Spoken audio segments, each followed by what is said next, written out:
Good morning সবাইকে। আজকে আমার বার্থডে 13th অক্টোবর। হ্যাঁ, আলু ভাজা রুটি খেয়ে বার্থডেটা স্টার্ট করছি আজকের দিনটা। আর কাল রাতের এটা বুকে তো আমি তো কাল কেক কাটিনি, কিন্তু এখন কাটবো। তো রেডি হয়ে স্নান করে আমি বেরিয়ে গেলাম, কেন পরীক্ষিতের সঙ্গে আছে আমার অ্যাপয়েন্টমেন্ট। তো আমি অ্যাক্রোপলিস মল পৌঁছালাম। পরীক্ষিত বললো এখানে বারবিকিউ নেশনে ও খাবে, তো ফ্লিউরিস থেকে আমি কেক কিনলাম, কেন বারবিকিউ নেশনের কেকটা পছন্দ নয় আমার, বড্ড বাজে। তো এনিওয়েজ এটা হচ্ছে সেই বারবিকিউ নেশন, এটা হচ্ছে অ্যাক্রোপলিসে ভালো একটা নতুন ব্র্যান্ড ওরা ওপেন করেছে। তো পরীক্ষিতেরও ডিমান্ড ছিল এখানে আসবে, ওর কাবাব খাবার খুব ইচ্ছা ছিল। তো এনিওয়েজ আমরা তখন এখানে প্ল্যান করলাম। তো আমি এই কেকটা নিয়ে এসেছিলাম, নিজে কাটলাম। পরীক্ষিত আমার পরেই এলো, এসে আমার সঙ্গে জয়েন করলো।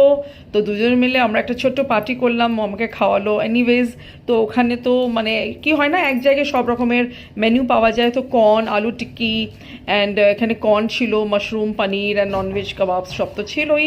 তো সবসময় তো বাঙালি হয়ে বাঙালি খাবার খেতে খেতে আমরা বোর হয়ে যাই। এই কেকটা এরাই দিয়েছিল।